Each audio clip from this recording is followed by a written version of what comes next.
अब छोलिया हो या लोबिया, सफेद चने या काले चने, सब कुछ मजेदार बने। MDH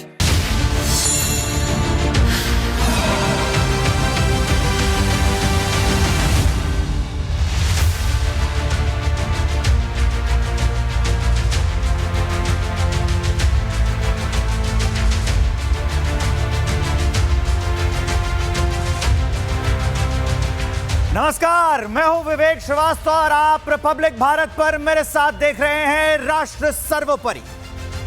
आज राष्ट्र सर्वोपरि में मैं सबसे पहले आपको बताता हूं कि कौन कौन सी वो बड़ी खबरें होंगी जिस पर हमारा फोकस होगा। सबसे पहले तो ट्रंप के भरोसे कैसे शहबाज शरीफ फंस गए हैं, ये हम आपको बताएंगे, और ट्रंप ने कैसे अपने अंदर की बात, मन की बात दुनिया के सामने कह दी है, इस्लामाबाद को आतंकवाद का गढ़ बता दिया है, ये बात भी हम आपको बताएंगे। उधर योगी हिट हैं उत्तर प्रदेश में तो विरोधी चित्त हैं, इस पर भी होगी बात। और तीसरी बड़ी कहानी, तीसरी बड़ी खबर जो आपकी आंख खोल कर रख देगी, इस सिस्टम को झकझोर देगी। अस्पताल में शोर है कि कौन किडनी चोर है, इसके बारे में भी हम आपको बताएंगे। और देश के कई राज्यों में कानून की शपथ लेने वाले जब शर्मनाक हरकत करते हैं और खाकी का गलत इस्तेमाल करते हैं, वो भी हम आपको बताएंगे। सबसे पहले बात करते हैं पाकिस्तान। वो प्रसिद्ध शेर तो आपने सुना ही होगा कि हकीकत छुप नहीं सकती बनावट के उसूलों से, और खुशबू आ नहीं सकती कभी कागज के फूलों से। वही, बिल्कुल वही हो रहा है पाकिस्तान और अमेरिका के रिश्ते में। मुनीर, शहबाज और ट्रंप के रिश्ते में यही तो हो रहा है। ट्रंप ने भले ही बुलावा मुनीर को भेजा, लेकिन उनके अंदर का मन, ट्रंप के अंदर का मन यह जानता था कि पाकिस्तान के भरोसे के काबिल नहीं है। दुनिया भी जानती है कि ये दिल नहीं मिले हैं, यहां डील मिली है। मुनीर आतंकियों का सरगना सबसे बड़ा आतंकी है। पाकिस्तान आतंकवादियों का गढ़ है। इसलिए तो सोचिए, जिस अमेरिका के बल पर पाकिस्तान कूद रहा है, जिस ट्रंप के बल पर मुनीर उछल रहे हैं, आज उसी अमेरिका ने पाकिस्तान के शहर इस्लामाबाद को एक्सपोज करके रख दिया है। कह दिया है कि इस्लामाबाद आतंक की राजधानी। इसलिए कहते हैं कि स्वार्थी रिश्ते मौसम के बादलों की तरह होते हैं, जहां फायदा दिखा वहीं बरस गए, बाकी वक्त धूप में गायब। और पाकिस्तान अब बेसहारा हो गया है, इसलिए वो अमेरिका की गोद में जाकर बैठ गया है। और ट्रंप भी जानते हैं कि अगर इसको नहीं पुचकारा तो ये चाइना की गोद में जाकर बैठ जाएगा, तो इससे अमेरिका को अपने प्रभुत्व बढ़ाने का सपना धरा का धरा रह जाएगा।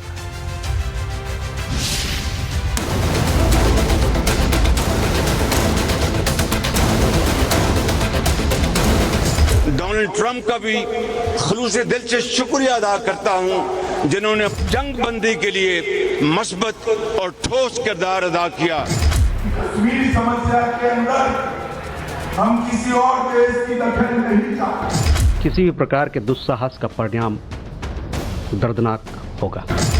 पाकिस्तान की अमेरिका के साथ बढ़ती नजदीकियों से उसकी हिम्मत भी बढ़ती जा रही है। व्हाइट हाउस में मुल्ला मुनीर के साथ डिनर से लेकर तेल समझौते तक ट्रंप के कुछ फैसलों से पाकिस्तान अब 7वें आसमान में उड़ रहा है।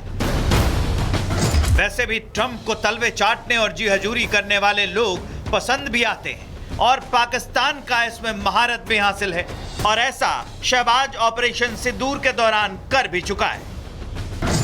ऑपरेशन सिंदूर में बुरी तरह से तबाह हो चुका पाकिस्तान ट्रंप की गोद में बैठा है। अमेरिका का साथ मिलने के बाद पाकिस्तान हवा में उड़ रहा है। अब वो दिन में भी ऐसे सपने देख रहा है जो कभी पूरे नहीं हो सकते, और उसकी हिम्मत भी इतनी बढ़ गई है कि अब कश्मीर का राग अलापने लगा है, और इसके लिए वो अब अमेरिका के सामने गिड़गिड़ा रहा है। कह रहा है कि कश्मीर मुद्दे के समाधान में दखलंदाजी करें। इस मौके के ऊपर अमेरिका के सदर डोनाल्ड ट्रंप का भी दिल से शुक्रिया अदा करता हूं, जिन्होंने अपनी टीम के साथ मिलकर जंग बंदी के लिए मस्बत और ठोस किरदार अदा किया। मुझे कभी उम्मीद है कि खित्ते में देर पा अमन के लिए सदर डोनाल्ड ट्रंप कश्मीर का मसला अक़वाम मुत्तहिदा की करारदादों और इंसाफ के तकाज़ों के मुताबिक हल करवाने में अपना भरपूर किरदार अदा करेंगे। पाकिस्तान के स्वतंत्रता दिवस की पूर्व संध्या पर देश के नाम संबोधन में वो कश्मीर का राग अलाप रहा है। कभी ट्रंप के लिए नोबेल पुरस्कार, कभी ऑपरेशन सिंदूर के लिए ट्रंप का आभार, तो कभी ट्रंप के साथ डिनर पार्टी। पाकिस्तान तलवे चाटने की कोई कोर कसर नहीं छोड़ रहा है, लेकिन अमेरिका उसकी तुलना आतंकवाद से कर रहा है। यह ट्रंप का पोस्ट है जिसमें वो लिख रहे हैं कि वॉशिंगटन डीसी में क्राइम की हालात कुछ ऐसे हैं जैसे कि दुनिया के सबसे खराब शहरों में से एक इस्लामाबाद है। अब आप इससे ट्रंप का माइंड पढ़ सकते हैं। ट्रंप बखूबी जानते हैं कि पाकिस्तान की हालत क्या है, लेकिन क्योंकि ट्रंप एक सूदखोर टाइप इंसान है, इसलिए वो पाकिस्तान का इस तरह से तेल निकालने वाले हैं। अब ट्रंप की तारीफ के कसीदे पढ़ने वाला शहबाज ये भूल गया है कि भारत को कश्मीर के मुद्दे पर किसी भी देश की मध्यस्थता बर्दाश्त नहीं है, और भारत ये हर मंच पर कई बार कह चुका है कि कश्मीर समस्या के अंदर हम किसी और देश की दखल नहीं चाहते, चाहे वो अमेरिका के राष्ट्रपति हो या कोई भी हो। मोदी जी ने स्पष्ट शब्दों में कहा, कश्मीर हमारा आंतरिक मामला है, उसमें आप दखल मत। और एक बार फिर MEA ने साफ कह दिया है कि किसी भी दुस्साहस का परिणाम दर्दनाक हो सकता है। हमने भारत के खिलाफ पाकिस्तानी नेतृत्व के लापरवाह, युद्ध भड़काने वाले और नफरत भरे बयानों के निरंतर सिलसिले पर रिपोर्टें देखी हैं। अपनी नाकामियों को छुपाने के लिए बार बार भारत विरोधी बयानबाजी को हवा देना पाकिस्तानी नेतृत्व का जाना माना तरीका है, जिससे आप भली भांति अवगत हैं। पाकिस्तान को सलाह देते हैं कि वह अपनी बयानबाजी में संयम रखे, क्योंकि जैसा कि अभी हाल ही में हमने देखा था और आप लोगों ने भी देखा था, किसी भी प्रकार के दुस्साहस का परिणाम दर्दनाक होगा। पाकिस्तान के पास खाने के लिए आटा नहीं है, पीने के लिए पानी नहीं है, लेकिन इनके पास जंगी जोकरों की पूरी फौज है जो सुबह शाम युद्ध की बात करती है। पाकिस्तान हमेशा से इंटरनेशनल कम्युनिटी के सामने ये बताता रहा है कि हिंदुस्तान के कश्मीर में बेइंतहा मानव अधिकारों का उल्लंघन हो रहा है। कश्मीर में जो अभी चुनाव हुए हैं उसमें 60% से ज़्यादा लोगों ने वोट किया, यानी कि लोकतंत्र में विश्वास जताया। वो ये कहता है कि अमेरिका आके इंटरवीन कर दे, तो हमारा ये कहना है कि फिर वो 1971 में युद्ध के बाद जो शिमला समझौता हुआ था कि हम किसी तीसरी पार्टी का इंटरवेंशन स्वीकार नहीं करेंगे, उसके क्या मीनिंग है? अगर पाकिस्तान इस बात का जिक्र करता है तो ये सीधे सीधे उसका दोगलापन है। फिलहाल मुद्दा कश्मीर का हो या युद्ध का, भारत किसी भी देश की मध्यस्थता बर्दाश्त नहीं करेगा, और पाकिस्तान इस बार फड़फड़ाया तो बेमौत मारा जाएगा। ये हमने रिपोर्ट आपको दिखाई। अब इसी से जुड़ी एक बड़ी खबर आ रही है, पहले वो बताते हैं, फिर बाकी के रिपोर्ट्स आपको दिखाएंगे। पाकिस्तान के फील्ड मार्शल आसिम मुनीर ने खुद को सैन्य अवार्ड दे दिया है। खुद पाकिस्तान सेना का दूसरा सर्वोच्च सम्मान ले लिया है। पाकिस्तान पहुंचने ही अपने नाम किया है इसने हिलाले जुरात। ऑपरेशन सिंदूर में हारने के बाद ये फील्ड मार्शल बना था, लेकिन उसके बाद इसने खुद को दूसरे सर्वोच्च सम्मान, पाकिस्तान के दूसरे सर्वोच्च सम्मान से नवाज दिया है। आप देखिए, इससे साफ पता चलता है कि जो राष्ट्र ऑपरेशन सिंदूर के दौरान इतनी मार खाया हो, जिसकी आर्मी पूरी फेल हो, और उसी ने खुद को सम्मान दे दिया हो, तो सोचिए क्या बड़ी बात है। एक और तो सम्मान वाली खबर हमने आपको बता दी। अभी जो मैं वीडियो आपको दिखाने वाला हूं, उससे आपको पाकिस्तान के इस पूरी घटना की पोल पट्टी खुल जाएगी। एक और पाकिस्तान के हुक्मरान हैं जो ट्रंप के गोद में जाकर बैठ रहे हैं। पाकिस्तान का आसिम मुनीर है जो खुद को सम्मान दे रहा है। और इधर ये तस्वीर पीओके की है। पीओके के रावलकोट में सेना और सरकार के खिलाफ नारे लग रहे हैं, लोग सड़कों पर आ गए। सुनिए।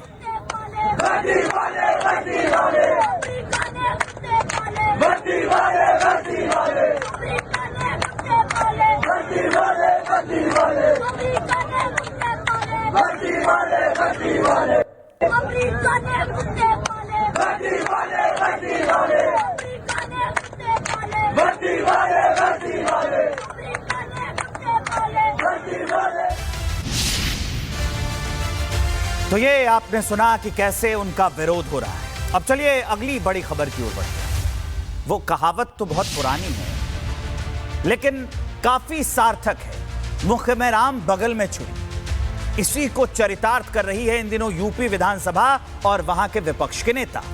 कहते हैं कि विकास का पक्षधर होना चाहिए, लेकिन विपक्ष को विकास का काम नहीं दिखता है, ऐसा उनके एक्शन में साफ दिखता है।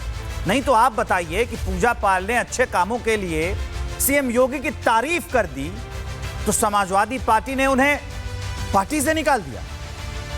बताइए, हमें आपको यही सिखाया जाता है ना कि कोई अच्छा काम करे तो उसकी तारीफ करो, लेकिन भाई साहब समाजवादी पार्टी को इससे आपत्ति है। हम सब यही जानते हैं कि स्वस्थ लोकतंत्र में सवाल पूछना विपक्ष का काम है, लेकिन सवाल का जवाब मिल जाए फिर अगला सवाल पूछकर विकास की राह में रोड़ा अटकाना, यह विपक्ष का हुनर है। ऐसे ही जब यूपी की योगी सरकार विजन 2047 डॉक्यूमेंट लेकर आई तो सपा रीजन 47 लेकर आई। अब लोग पूछ रहे हैं कि वही समाजवादी पार्टी है जो सत्ता में थी तो मिशन डॉक्यूमेंट करके अपनी तिजोरियां भर रही थी, जिसे आज विजन डॉक्यूमेंट से दिक्कत हो रही है। आप बताइए, विपक्ष जब आज के काम पर चर्चा करे तब जनता का भला होगा ना, लेकिन ना, ये समाजवादी पार्टी की पुरानी राजनीति का हिस्सा है। हमें आपको यह समझना है कि विकास का असली विजन राष्ट्र सर्वोपरि में है, ना कि विरोध सर्वोपरि में। लेकिन कमाल देखिए, जिस पार्टी ने खुद अपने विजन को किताब में छपते हुए नहीं देखा है, वो अब 47 रीजन मांग रही है। इसलिए अंतर तो है।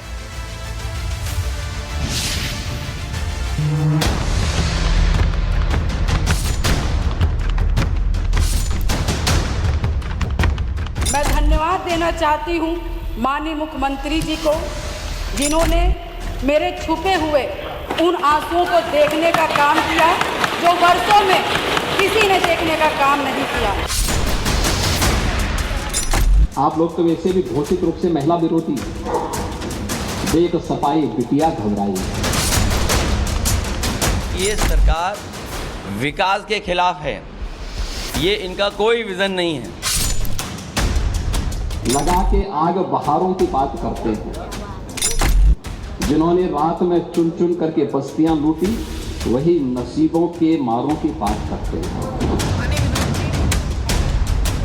उत्तर प्रदेश की विधानसभा ने लगातार 24 घंटे से ज्यादा समय तक चलने का नया इतिहास दर्ज किया, तो साथ ही एक और इतिहास उनके पन्नों में दर्ज हो गया, और वो है विपक्ष की तालियों की गड़गड़ाहट का। ये योगी सरकार के लिए बज रही। पूर्व सपा नेता पूजा पाल ने तो विधानसभा में सीएम योगी की तारीफ में जमकर कसीदे भी पढ़े और माफिया अतीक के अंत की बधाई भी दी।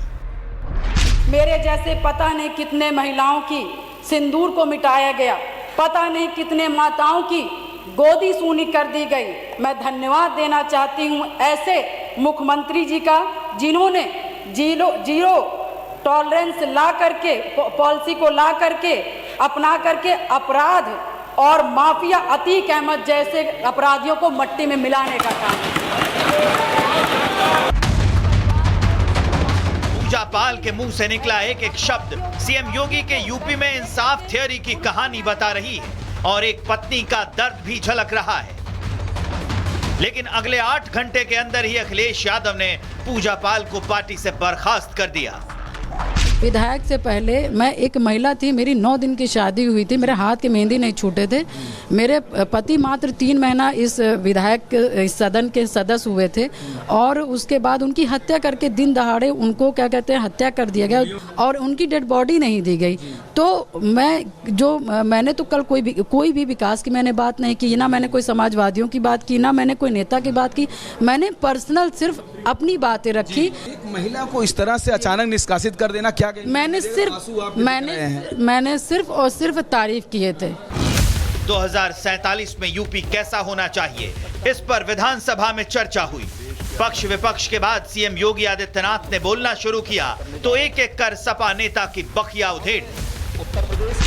जो अयोध्या में देखने को मिल रही है, आपको पीड़ा है, मैं जानता हूं। जो चित्रकूट में देखने को मिल रहा है, आपको इससे भी पीड़ा होगी। ये मथुरा वृंदावन की भी चर्चा नहीं करेंगे, क्योंकि ये तो पहले 16 में ही बोल चुके थे कि हम लोग दुर्योधन का स्मारक बनाएंगे। आप बात तो आजादी की करते हैं, लेकिन काम गुलामी जैसा करते हैं। बर्किंघम की बुकी को बुला करके और फिर नेताजी जैसे भोले भाले व्यक्ति को भी बदनाम करने का काम कर दिया आप लोगों ने। शिवपाल उनकी विरासत के अंतिम उत्तराधिकारी थे, लेकिन बेचारा भी अब एकदम गच्चो कच्चा खा गया, चाचा भी गच्चा खा गया। एक तरफ परिवारवाद की परिभाषा तो दूसरी तरफ सीएम योगी ने यूपी में माफियाओं को सख्त संदेश भी दिया। कानून का राज स्थापित, अपराध और अपराधी के प्रति जीरो टॉलरेंस, उद्योगों के लिए सुरक्षित वातावरण और निवेशकों का ड्रीम डेस्टिनेशन। अब यूपी सुशासन से, अपने गुड गवर्नेंस से आज उत्तर प्रदेश की पहचान है। अखिलेश राज में महिला सुरक्षा एक बड़ा मुद्दा था और इसलिए आज सीएम योगी ने सपा पर सीधा हमला करते हुए कहा कि देख सपाई बिटिया घबराई। प्रदेश के अंदर महिला श्रम बल, यानी जो 8.5 लाख भर्तियां हुई, इनमें 1,75,000 केवल महिलाएं हैं। महिला श्रम बल 17 के पहले इनकी भागीदारी 13.5% थी। आप लोग तो वैसे भी घोषित रूप से महिला विरोधी हैं। देख सपाई बिटिया घबराई, आपके लिए तो पहले से ही ये चीजें जो है। 2027 में सत्ता के सपने संजोने वाली समाजवादी पार्टी को योगी सरकार ने आईना भी दिखाया। कहा अखिलेश यादव मुंगेरी लाल के सपने देख रहे हैं। आपने गाय का दूध पिया, लेकिन गाय के दूध को कहीं भी आपने उसके प्रति कृतज्ञता ज्ञापित कर सकेंगे? आपको तो गौ माता का ही श्राप ले डूबेगा।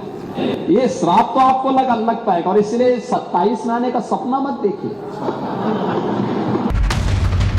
न सत्ता मिलेगी न माफिया राज आएगा, ये सीएम योगी ने साफ कर दिया है। 24 घंटे की चर्चा का पूरा सार सीएम योगी ने अपने 2 घंटे 40 मिनट के भाषण में क्लियर कर दिया और सपा के पास सुनने के अलावा और कोई विकल्प नहीं बचा। और अब चलिए अगली बड़ी खबर का रुख करते हैं। कहते हैं कि डॉक्टर भगवान का रूप होते हैं। ये बात कह सुनकर हमारी पीढ़ियां बड़ी हुई, लेकिन क्या ये बात अब भी सार्थक है? क्या सारे डॉक्टर भगवान का रूप हैं? क्योंकि आजकल कुछ डॉक्टर और अस्पताल आदमी के ब्लड प्रेशर चेक करने से पहले उनके जेब का एमआरआई निकाल लेते हैं। इन अस्पतालों में आप चले जाएं तो इलाज की तो नहीं, लेकिन मोटे बिल की गारंटी जरूर है। यहां मरीज का दर्द सेकेंडरी है, लेकिन बिलिंग डिपार्टमेंट हमेशा इमरजेंसी मोड में रहता है। और इसी मानसिकता की वजह से ये सारी घटनाएं होती हैं। मैं पूछता हूं कि ये कौन लोग हैं जो सफेद कोट में छुपकर अंग की तस्करी का कारोबार चला रहे हैं? ये वही लोग हैं ना जिनके लिए मरीज का शरीर इलाज की जगह नहीं है, ऑर्गन वेयरहाउस है। आप सोचिए कि एक दुखी, कमजोर, लाचार, बेबस, स्वस्थ होने की आस लिए कातर दृष्टि से डॉक्टर के जमात को देखता मरीज अस्पताल पहुंचता है। उसे अपनी किडनी की पथरी का इलाज कराना है और उसकी किडनी नहीं निकाल ली जाए तो भगवान से भरोसा नहीं उठ जाएगा क्या? सवाल है कि ये कब रुकेगा, कैसे रुकेगा, कौन रोकेगा? मरीज इंसाफ की गुहार लगा रहे हैं। एफआईआर दर्ज है, डॉक्टर फरार है, मतलब किडनी भी गई और डॉक्टर भी गया, और सिस्टम फिर भी कहेगा कि जांच चल रही है। अब बताइए कि जब डॉक्टर ही अंग चुराएगा तो इलाज के लिए बेबस मरीज कहां जाएगा?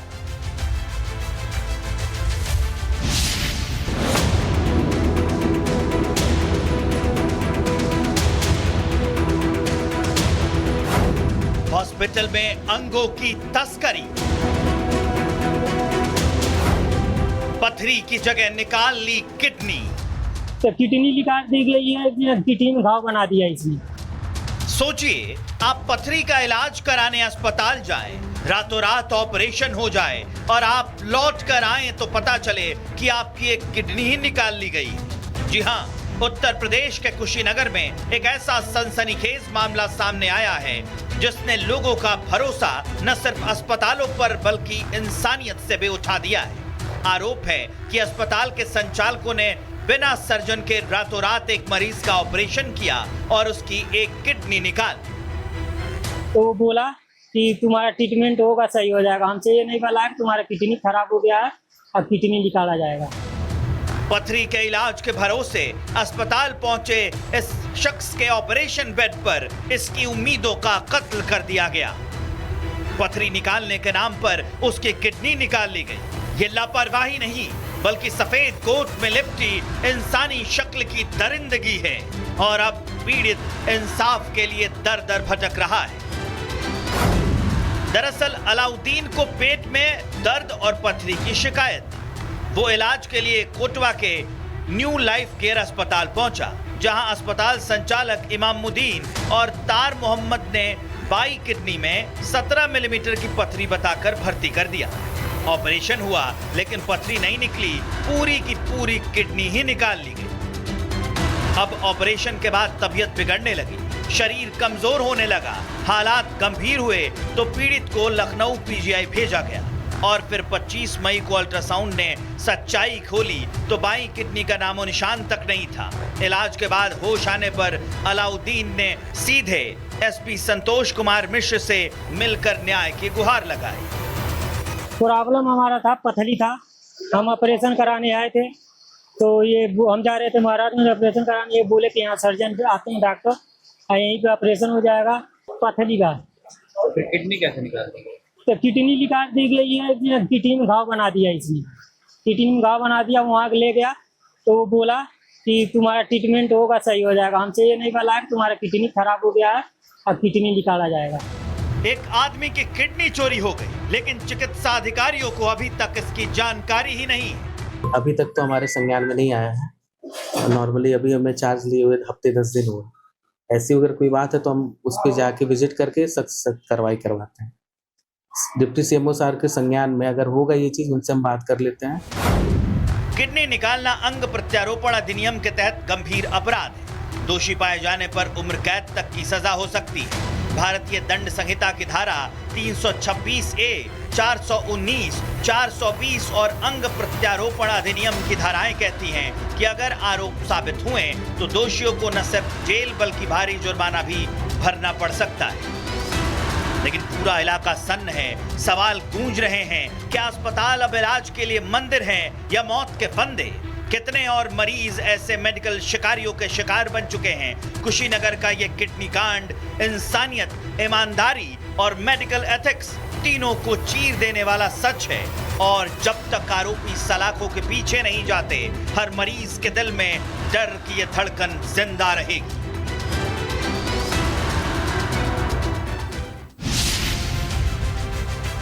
और अब चलिए मैं आपको उस खबर की ओर लेकर चलता हूं जो सवाल उठाती है कि ये खाकी है कि खतरा है। जब वर्दी इंसाफ की बजाय इंसल्ट बांटने लग जाए तो सवाल पूछना हमारा काम है, क्योंकि पुलिस वाले कानून के रखवाले हैं, कानून के ठेकेदार नहीं हैं। ये बात कुछ पुलिसकर्मियों को समझनी होगी। हम आप पुलिस के होने से निश्चिंत होते हैं, लेकिन जब पुलिस से ही असुरक्षा का भाव निकलकर सामने आने लगे तो सोचिए ये कितनी गंभीर बात है। कहते हैं कि जब कानून के हाथ लंबे हो और दिमाग छोटा हो तो इंसाफ नहीं मिलता है, इंसान पिटता है। और वही हो रहा है। चाहे मध्य प्रदेश का देवास हो, बेलगाम पुलिस वाले लोगों को मार रहे हैं, यूपी के बागपत में थप्पड़बाज सिपाही का कांड हो, या झुंझुनू का लाठीबाज एएसआई हो, या बिहार का गालीबाज मोतिहारी का सिपाही हो, इन लोगों को देखकर लगता है कि अब पुलिस मैनुअल में एक नया चैप्टर जोड़ना पड़ेगा जिसमें लिखा होगा जनता की सेवा के तरीके 1 नंबर पर थप्पड़, 2 नंबर पर लाठी और 3 नंबर पर गाली। क्योंकि जहां जुर्म घटा वहां पहुंचने में देर हो सकती है, लेकिन जनता खड़ी हो तो थप्पड़ बरसाने में देर नहीं होती। हम सब ऐसे नहीं हैं, लेकिन ज्यादातर पुलिस वालों की तादाद ऐसी ही होने लगी। हम अपने पुलिसकर्मियों से कहेंगे कि वर्दी में होना कोई गुनाह नहीं है, लेकिन वर्दी में रहकर गुनाह करना यह गुनाह अजीम है। पुलिसकर्मियों को चाहिए कि हड़काओ और धमकाओ की नीति से बाहर आएं, अपना दायित्व ईमानदारी से निभाएं। एक और बार मत शांति से खड़ा रहे।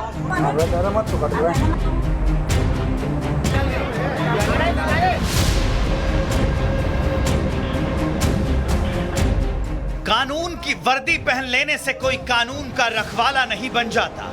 किसी फिल्म का यह डायलॉग तो आपने सुना ही होगा, लेकिन अब इसकी हकीकत भी देख लीजिए। यूपी, बिहार और मध्य प्रदेश तीनों तस्वीरों में दिख रहे ये वर्दी के वेश में गुंडे हैं। सरकारी गुंडे वर्दी पहनकर सड़क पर जनता की रक्षा, सुरक्षा और समस्याओं के समाधान के लिए उतरे थे, लेकिन वर्दी पहनने के बाद संविधान और कानून की शपथ भी भूल गए। तो सबसे पहले बागपत की इस तस्वीर को देख लीजिए। एक और मारूंगा, एक और मारूंगा, शांति से खड़ा रहे। जितना बोलेगा उतना मारूंगा, जितना बोलेगा उतना मारूंगा। एक और मारूंगा, जितना बोलेगा उतना मारूंगा, और फिर दिया दे तड़ाक। ये पुलिस की वर्दी में कोई फिल्मी डायलॉग या एक्शन सीन नहीं शूट हो रहा है। ये उत्तर प्रदेश की बागपत पुलिस का सिपाही है। आस्तीन ऊपर, गले में सफेद अंगोछा और वर्दी की शर्ट का पहला बटन खुला, एक व्यक्ति पर दे दनादन थप्पड़ की बरसात कर रहा है। एक और मारूंगा, एक और मारूंगा, शांति से खड़ा रहे। जितना बोलेगा उतना मारूंगा, जितना बोलेगा उतना मारूंगा। बागपत के थप्पड़बाज सिपाही जिसने पहले हड़काया, फिर धमकाया और फिर कर दिया गाल पर थप्पड़ रसी। इसके बाद भी वर्दी के खुमार में डूबे सिपाही का मन नहीं भरा और गालियां ऐसी दी कि कैमरा भी शर्मा जाए।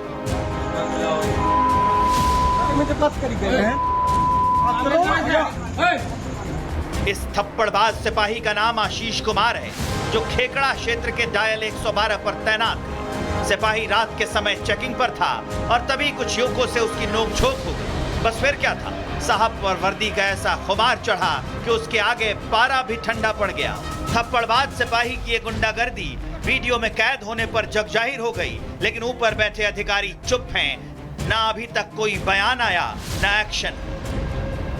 अब तो सवाल बड़ा है कि पुलिस जनता की सुरक्षा के लिए है कि जनता को सताने के लिए। यह सिस्टम बदलना होगा, नहीं तो यही गाली और थप्पड़ पुलिस की पहचान बन जाए। आज के लिए राष्ट्र सर्वोपरि में मेरे साथ इतना ही। मुझे दीजिए इजाजत। कल नई खबरों और नई ऊर्जा के साथ फिर होगी मुलाकात। नमस्कार।